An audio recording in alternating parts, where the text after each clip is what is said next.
देखो आज जो टॉपिक पढ़े हैं इस टॉपिक का नाम है बॉडी फ्लूइड एंड सर्कुलेशन, शरीर द्रव और परिसंचरण। शरीर द्रव एवं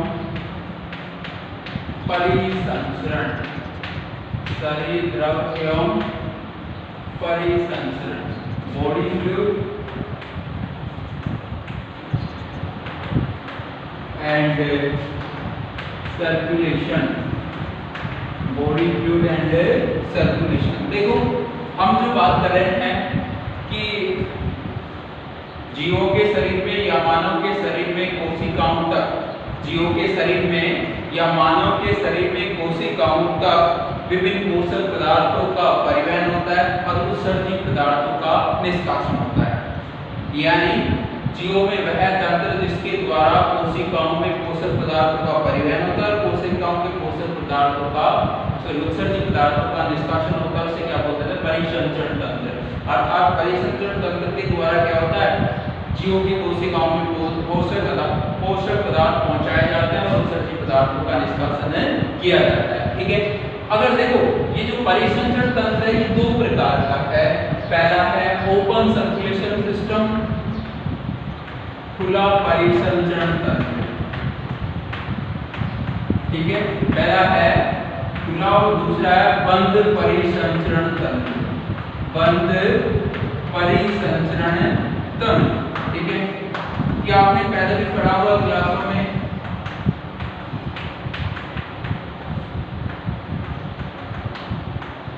देखो हम इसकी बात करें खुला, इस प्रकार के परिसंचरण तंत्र में क्या होता है? इस प्रकार के परिसंचरण तंत्र में रक्त है वो खुली रक्त वाहिनियों में बहता है। इस प्रकार के परिसंचरण तंत्र में रक्त है वो खुली रक्त वाहिनियों में बहता है। यानी कहने का मतलब हृदय से रक्त है वो रक्त वाहिनियों के माध्यम से रक्त कोटरों में चला जाता है। खुला क्यों बोलते हैं इसको? क्योंकि रक्त हृदय से रक्त वाहिनियों के माध्यम से खाली जगह होती है जिनको रक्त कोटरों में जाकर भर जाता है। ठीक है, यानी कि रक्त वाहिनियों के अंतिम सिरे क्या होते हैं? खुले होते हैं। ठीक है, इसलिए इनको किसको क्या बोल देते हैं? खुला रक्त परिसंचरण तंत्र। यानी इस प्रकार के रक्त परिसंचरण तंत्र में रक्त है वो खुली रक्त वाहिनियों में बहता है। ठीक है, यानी कहने का मतलब रक्त वाहिनियों के अंतिम सिरे खुले होते हैं और वो रक्त कोटरों में ऐसी खाली जगह होती है वहां पे रक्त भर देते हैं। ठीक है, और रक्त जो कोटर होते हैं उनमें जीव के शरीर के अंग डूबे रहते हैं। ठीक है, और बंद परिसंचरण तंत्र में क्या होगा कि इस प्रकार का जो परिसंचरण तंत्र जो होता है, इस परिसंचरण तंत्र में क्या होगा कि जो रक्त है वो बंद रक्त वाहिनियों में बहता है। यानी हृदय से रक्त आया और शरीर के विभिन्न अंगों में चला गया और विभिन्न अंगों से फिर पुनः हृदय में आ जाता है। यानी रक्त है वो बंद रक्त वाहिनियों में बहता है। हृदय से रक्त आया शरीर के विभिन्न अंगों में आएगा, यानी बंद में क्या होगा? शरीर के विभिन्न अंगों में रक्त जाएगा और अंगों से पुनः रक्त जो होता है हृदय में चला जाता है। ठीक है, अब हम बात करें जो रक्त जो होता है वो बनता किससे? यानी जो ब्लड है वो किससे बनता है?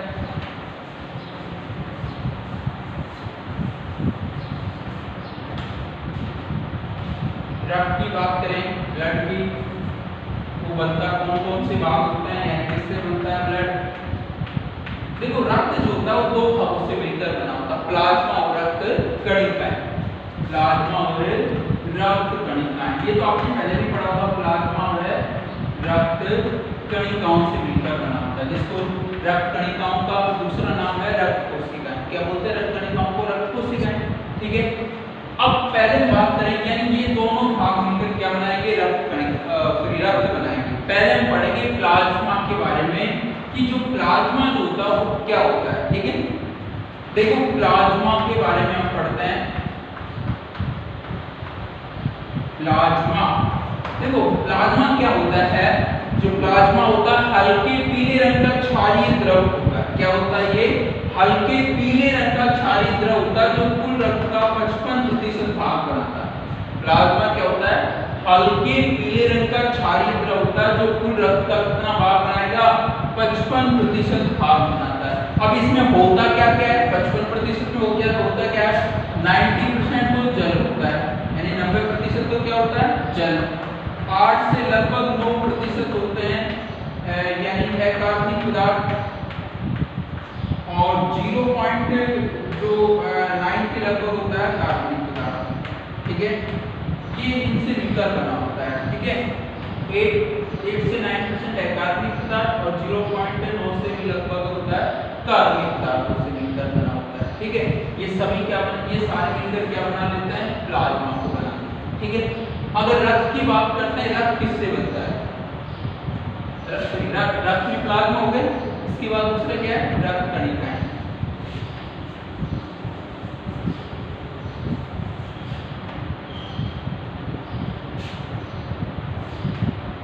रक्त कणिकाएं या ब्लड सेल, रक्त कोशिकाएं, ठीक है। देखो रक्त कणिकाएं कुल रक्त का लगभग 45% भाग बनाती है। रक्त कणिकाएं कुल रक्त का लगभग 45% भाग बनाती है, यानी 55% तो क्या बना है, प्लाज्मा बनाता है रक्त का भाग, और बचा 45% कौन बनाती है, रक्त कणिकाएं बनाती है। अब रक्त कणिकाएं 3 प्रकार की होती हैं, आरबीसी यानी लाल रक्त कणिकाएं, श्वेत रक्त कणिकाएं,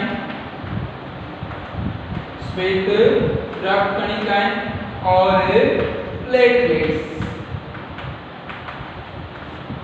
ये क्या है, आरबीसी, डब्ल्यूबीसी और प्लेटलेट्स, ठीक है। ये क्या है, रक्त कणिकाएं, और ये सभी मिलकर क्या बना देती है, रक्त बनाती है, ठीक है। यानी रक्त कणिकाएं कुल रक्त का कितना भाग बनाएंगे, 45%। रक्त कणिकाएं कौन कौन सी होती है, लाल रक्त कणिकाएं, श्वेत रक्त कणिकाएं और प्लेटलेट्स होती हैं, ठीक है। एक एक को पढ़ेंगे इसमें। पहले हम लेते हैं आरबीसी, ठीक है।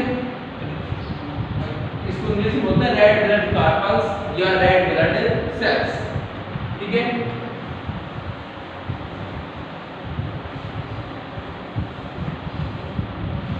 पहले हम पढ़ते हैं लाल रक्त कणिकाएं।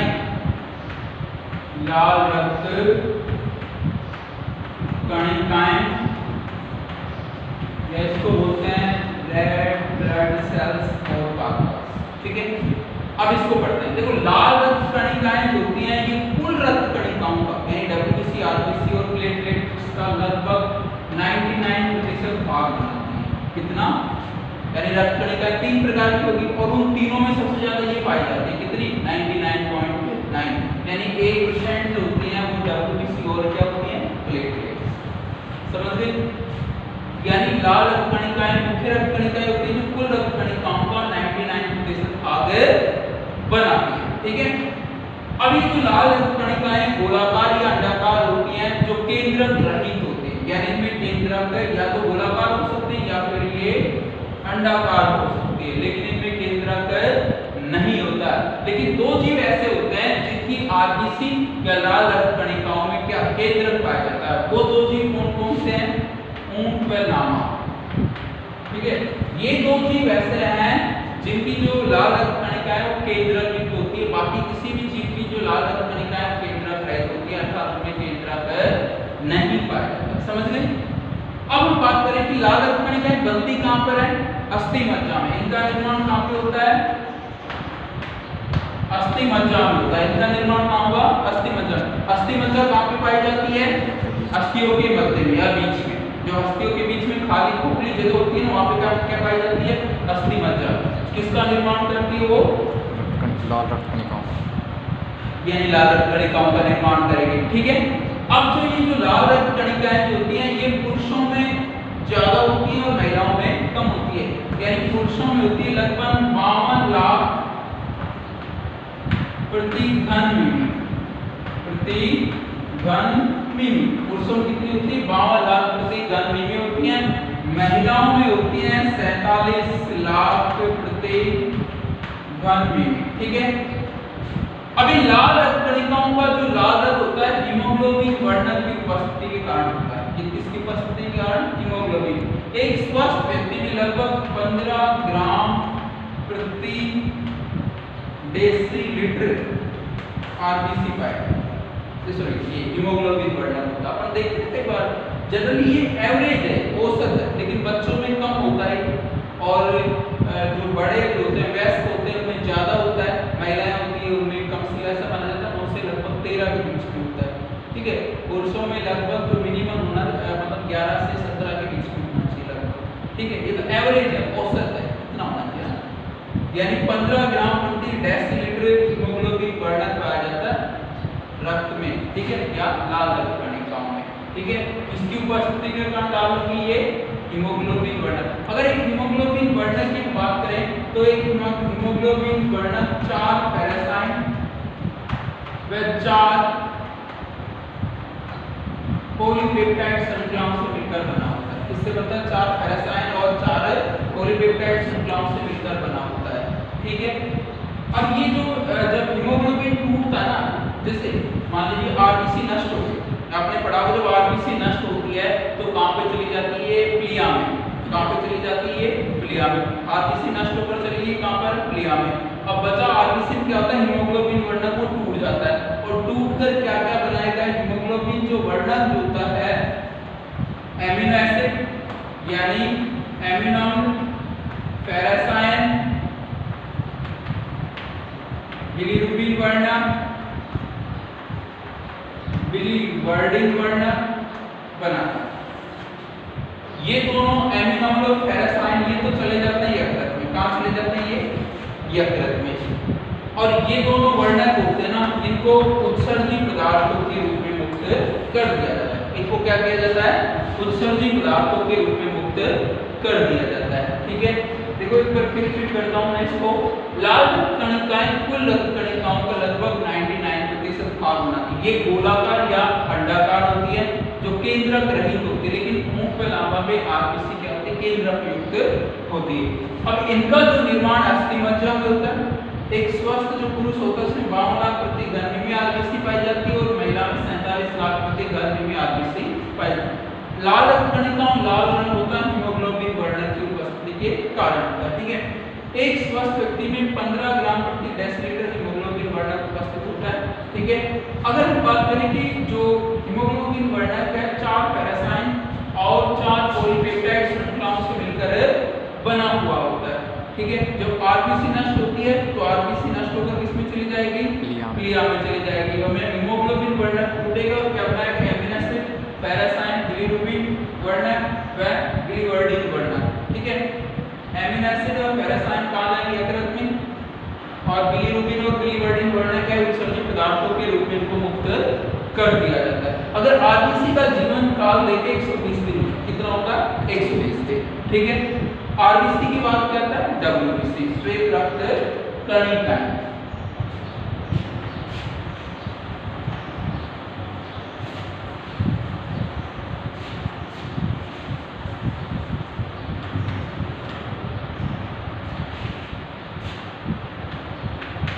श्वेत रक्त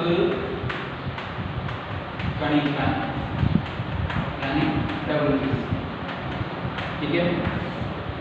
अब देखो श्वेत रक्त कणिकाएं क्या होती है, ये कणिकाएं या ये कोशिकाएं केंद्रक युक्त और रंगहीन होती है यानी कलरलेस होती है। केंद्रक तो होता है इनमें, लेकिन ये कैसी होती है, कलरलेस होती है, ठीक है। श्वेत रक्त कणिकाएं कैसी होती है, केंद्रक युक्त व रंगहीन होती है, कलरलेस होती है, ठीक है। और ये जो श्वेत रक्त जो कणिकाएं होती है एक स्वस्थ व्यक्ति में इनकी संख्या होती है 7000 प्रति घन मिली। मैंने इसमें यहाँ पे एक चीज नहीं लिखी, वो क्या है, पुरुष और महिला अलग अलग नहीं लिखी। क्यों नहीं लिखी, क्योंकि ये लगभग डब्ल्यूबीसी होता है ना, डब्ल्यूबीसी जो होती है वो पुरुष और महिला दोनों में लगभग समान होती है, दोनों में क्या होती है, लगभग समान होती है, ठीक है। 7000 प्रति, अगर इनकी संख्या 7000 से ज्यादा हो जाती है तो उसको बोल देते हैं ब्लड कैंसर। क्या बोल देते हैं, ये ब्लड कैंसर। ये जो डब्ल्यूबीसी जब ज्यादा हो जाती है तो आरबीसी को खाने लग जाती है, इससे खून की कमी हो जाती है और उसको हम रक्त कैंसर का नाम दे देते हैं, ठीक है। ये भी बनती है अस्थिमज्जा में और इनकी जो समय अवधि होती है 4 से 5 दिन की, यानी इनका जीवन काल कितना हो, 4 से 5 दिन का होता है, ठीक है। अब हम बात करें जो श्वेत रक्त कणिकाएं होती हैं ये 2 प्रकार की होती है, कणिका युक्त और कणिका रहित।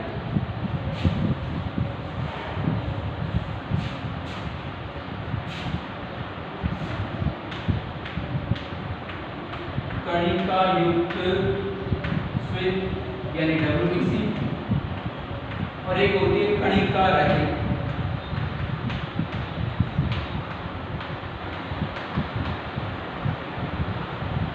ठीक है, पहले हम पढ़ते हैं कणिका युक्त, इसको फिर 3 भागों में बांटा गया है।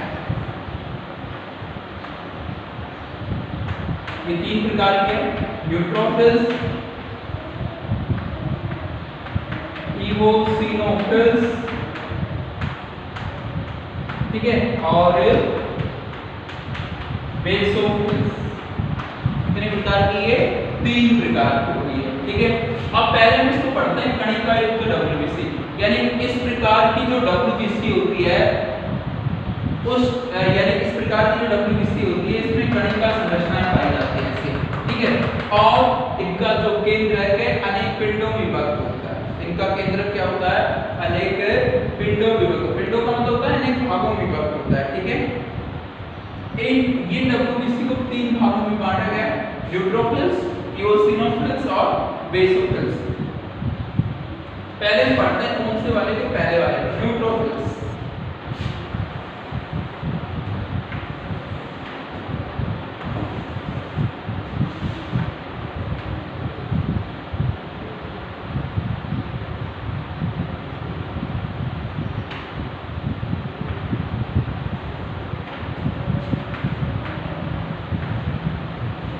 एक एक को पढ़ते हैं। ये तो है न्यूट्रोफिल्स, ये इओसिनोफिल्स और ये बेसोफिल्स, एक एक को पढ़ते हैं। ठीक है, न्यूट्रोफिल्स को मतलब समझ, इस प्रकार की जो श्वेत रक्त कणिका होती है उसका केंद्रक 7 पिंडों में विभक्त होता है। कितने भागों में विभक्त होता है? ये 7 में। ठीक है, इस प्रकार की डब्ल्यूबीसी का केंद्रक 7 पिंडों में विभक्त होता है। ये डब्ल्यूबीसी जो होती है ना, अम्लीय व क्षारीय दोनों अभिरंजकों से अभिरंजित हो जाती है। कैसे हो जाती है? अम्लीय व क्षारीय दोनों अभिरंजकों से अभिरंजित हो जाती है। जैसे हम अभिरंजकों का नाम सुना होगा, क्या आपने सुना है? अभिरंजक वे पदार्थ होते हैं जो किसी कोशिका को रंग देते हैं। जैसे मान लीजिए फॉर एग्जांपल हम ब्लड सेल निकालें, ठीक है, ब्लड निकाले सैंपल, और हमें देखना क्या है कि उसमें न्यूट्रोफिल्स कैसे दिखाई देते हैं। क्या देखना हमको? न्यूट्रोफिल्स कैसे दिखाई देते हैं। ब्लड सैंपल लिया और उस पर हम अम्लीय और क्षारीय दोनों अभिरंजक डाल देते हैं, यानी तो ये अभिरंजित हो जाए, सबसे अलग कलर ले लेती है। ठीक है, तो हमें पता चल जाता है ये क्या है? न्यूट्रोफिल्स। ठीक है, अब ये जो न्यूट्रोफिल्स होता है, ये जो न्यूट्रोफिल्स होता है, ये क्या करता है? तो रोगाणु का भक्षण करता है। क्या करता है? ये रोगाणु का भक्षण का कार्य करता है। और इसकी सबसे बड़ी विशेषता क्या होती है कि एक कोशिका से दूसरी कोशिका में आवागमन कर सकता है, या मतलब कहने का मतलब कोशिका झिल्ली के बाहर और अंदर जा सकता है, इसलिए उनको बोलते हैं कोशिका पारण का गुण पाया जाता है। ठीक है, अगला है इओसिनोफिल्स। इस प्रकार के जो डब्ल्यूबीसी है वो 2 केंद्र, इसका केंद्र कितने पिंडों में विभक्त है? 2 में। कितने में? 2 में विभक्त है। और ये अम्लीय अभिरंजक होता है इओसी। लैब में दिखाएंगे लाल स्याही जैसा होता है। कैसा होता है? ये लाल। जैसे मान लीजिए हमने ब्लड सैंपल निकाल लिया, ठीक है, ब्लड सैंपल जब निकालते हैं तो उस पर डाल देते हैं इओसी। क्या डाल देते हैं? इओसी। तो केवल इओसिन जब डालते हैं तो इसमें इओसिनोफिल जो होता है ना, इओसिनोफिल वो सबसे अलग कलर का दिखाई देगा। और उसमें कितने, उस पहचान कैसे करेंगे? हम इसको कलर डालते हैं, इसकी ये जो इस प्रकार की जो डब्ल्यूबीसी है सबसे अलग दिखाई देगी। तो पहचानेंगे कैसे हम उसको? माइक्रोस्कोप, नग्न आंखों से तो नहीं देख पाएंगे, किससे देखेंगे? माइक्रोस्कोप से सूक्ष्मदर्शी देखेंगे। और जब जिसका केंद्रक 2 पिंडों में विभक्त होगा, इसका मतलब वो क्या है? इओसिन। देखो ये जो डब्ल्यूबीसी होती है ना, पहले मैं एक बार इनको सबको बता देता हूँ, फिर इसकी क्या विशेषता बताऊँ। यानी हमने रक्त पर क्या डाल दिया? इओसी। क्या डाल दिया? इओसी। तो ये जो डब्ल्यूबीसी है ना, वैसे तो ये क्या होती है? कलरलेस होती है। कैसी होती है? ये कलरलेस। लेकिन ये डालते लाल कलर की हो जाए। कैसी हो जाएगी? लाल कलर की हो जाएगी। और हमें कैसे पता चला कि इओसिनोफिल्स है? क्योंकि इसका केंद्र कितने पिंड होते हैं? 2। ठीक है, इसकी जो विशेषता होती है, इओसिनोफिल जो होता है, इसकी विशेषता होती है कि ये इओसिनोफिल्स एलर्जी और रोगों के संक्रमण के समय की संख्या बढ़ जाती है। कब बढ़ जाती है संख्या? एलर्जी व रोगों के संक्रमण, मतलब ये रोगों से भी बचा तो हमारे शरीर को एलर्जी से भी बचा। किससे बचाएगा? रोगों से भी बचाएगा और एलर्जी से। आगे बेसोफिल। इस प्रकार की जो WBC के केंद्र कितने भागों में विभक्त होगा? 3। ठीक है, और ये WBC है वो क्षारीय अभिरंजित मिथाइल ब्लू, एक नीली स्याही जैसे आता है मिथाइल ब्लू, इस पे डालेंगे तो ये नीले रंग का हो जाएगा और इसके केंद्र कितने भागों में दिखाई देगा? 3 पिंडों में, ये पिंडों के रूप में दिखा।